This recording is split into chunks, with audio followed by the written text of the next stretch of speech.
Good morning students. आज के video में आप सभी का स्वागत है। लीस्ट स्क्वायर्स मेथड के बाद जो हमारे अगले मेथड है वो है सेमी एवरेजेस मेथड। ये भी बहुत सिंपल है। इस मेथड में हम पूरे सीरीज़ को दो हिस्सों में बांटते हैं और दोनों हिस्सों का अलग अलग एवरेज निकालते हैं। इसके बाद जो एक्चुअल इंफॉर्मेशन हमारे पास है, जो प्रॉब्लम में दी गई है, उसको हम ग्राफ पेपर पर प्लॉट करते हैं। या अभी अगर आपके पास ग्राफ पेपर नहीं है तो प्लेन डायग्राम आप बनाएंगे, एक्स एक्सिस और वाई एक्सिस, और जिस हिसाब से इंफॉर्मेशन है उसको उसका नंबरिंग करेंगे और जो इन्फॉर्मेशन है उसको हम प्लॉट करेंगे।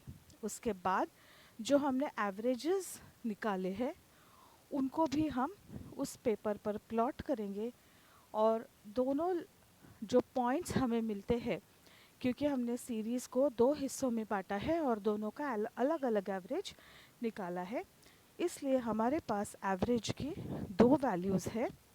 तो इन दोनों वैल्यूज़ को हम प्लॉट करेंगे पेपर पर और इसको एक लाइन से जॉइन करेंगे। इस तरह से हमारा ये प्रॉब्लम कंप्लीट होगा। तो एक्चुअली हम इसको कैसे करते हैं ये हम एक प्रॉब्लम से देखते हैं। तो ये प्रॉब्लम आपके सामने है। Apply the method of semi average of measuring trend to the following information. Information आपको दी है, ईयर दिया हुआ है और सेल्स दिए हैं। सेल्स है 1000 यूनिट्स में और ईयर है 2010 से लेकर के 2015 तक। देखो 2010 के लिए 20, 11 के लिए 24, 12 के लिए 22, 13 30, 2014 25 और 2015 30। अब हम इसको सॉल्व करेंगे, ठीक है। ये 2010 से लेके 2015 तक की इंफॉर्मेशन अपने पास है। इसका मतलब कि 6 इयर्स की इंफॉर्मेशन है और क्योंकि ये ऑड नंबर नहीं है, इसको हम 3-3 साल की दो हिस्सों में बांट सकते हैं। तो यहाँ पर हमने 2010, 11 और 12 इन 3 साल की जो इंफॉर्मेशन है उसकी टोटल की 2010 में 20, 11 में 24 और 12 में 22। तो इनकी टोटल आती है 66 और इस 66 को हमने 3 से डिवाइड किया, हमारे पास वैल्यू आई 22। अब इस सीरीज़ का जो अगला हिस्सा है 2013, 2014 और 2015 का, इन तीनों की भी टोटल लगा ली। 30 + 28 + 32, इसकी टोटल है 90। 90 को हमने 3 से डिवाइड किया और हमें इसका सेमी एवरेज मिला 30। अब आप इस डायग्राम को देखिए, यहाँ पर आपको दिख रहा है ये एक्स एक्सिस और वाई एक्सिस। एक्स एक्सिस पर है ईयर्स और वाई एक्सिस पर आपको दिख रहे हैं सेल्स, ठीक है। तो आपकी सेल्स की इंफॉर्मेशन अगर आप देखते तो लोएस्ट 20 है और हाईएस्ट है 32। तो यहाँ पर इस एक्सिस पर आप देखिए 10 से शुरुआत हुई है, 10, 20, 30, 40, मतलब कि लोएस्ट फिगर को भी कवर कर रहा है और हाईएस्ट फिगर को भी कवर कर रहा है। हम यहाँ पे 20 से शुरुआत नहीं करेंगे, जो हमारा लोएस्ट फिगर है उससे भी लोअर फिगर लेके वो हमारा पहला नोटिंग होगा। इसलिए यहाँ पर जो लोएस्ट फिगर है 20, उससे छोटा फिगर 10 लिया है।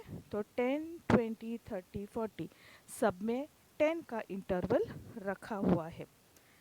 और यहाँ पर आपको ईयर दिख रहे हैं 2010, 11, 12, 13, 14 और 15, ठीक है। अब इसको थोड़ा सा जूम करने पर आपको दिखेगा कि 2000 दो लाइन्स है, एक डॉटेड लाइन है और एक सिंपल ब्लैक लाइन है। तो ये जो डॉटेड लाइन है ये ट्रेंड लाइन है और जो प्लेन ब्लैक लाइन है वो एक्चुअल लाइन है। तो पहले हम देखते हैं कि इस एक्चुअल लाइन को कैसे ड्रॉ करना है। ये एक्चुअल लाइन बेस्ड होगी इन सेल्स के फिगर्स पर।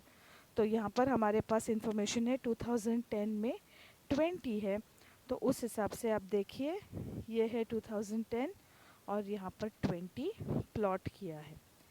2011 के लिए 24, 2011 24 अप्रॉक्सीमेटली, 2012 22, तो ये 2012 के लिए आप देख रहे हैं 24 से नीचे आ रही है ये 22 पर। उसके बाद 2013 के लिए 30, 2013 के लिए 30, ये यहाँ पर करस्पॉन्ड हो रहा है पॉइंट 30। उसके बाद 2014 के लिए 28, 30 से थोड़ा नीचे, और 2015 के लिए 32 जो है 30 से ऊपर। तो इन पॉइंट्स को जॉइन कर लेना है और बन गई हमारी एक्चुअल लाइन। अब जो नेक्स्ट है वो है हमारी ट्रेंड लाइन। इसको हम कैसे करते हैं, हमारे पास दो पॉइंट्स है सेमी एवरेजेस के, जो है 22 और 30। तो जो फर्स्ट हाफ है 3 सालों का, जो 2010 से शुरू हो रहा है, वहाँ पर हम इस फर्स्ट पॉइंट को मार्क कर लेते हैं। ठीक है, 22 और आगे जाते हैं हम 2015 पर आते हैं, और यहाँ पर अप्रॉक्सीमेटली 30 से करस्पॉन्डिंग एक और लाइन हम बना देते हैं और इन दोनों पॉइंट्स को एक डॉटेड लाइन से जोड़ देते हैं और ये कहलाएगी हमारी ट्रेंड लाइन। इस पर बेस्ड हम और भी प्रॉब्लम्स करेंगे। आपके पास यदि ग्राफ पेपर नहीं है तो कोई बात नहीं, प्लेन पेपर पर इनको आप प्लॉट करिए।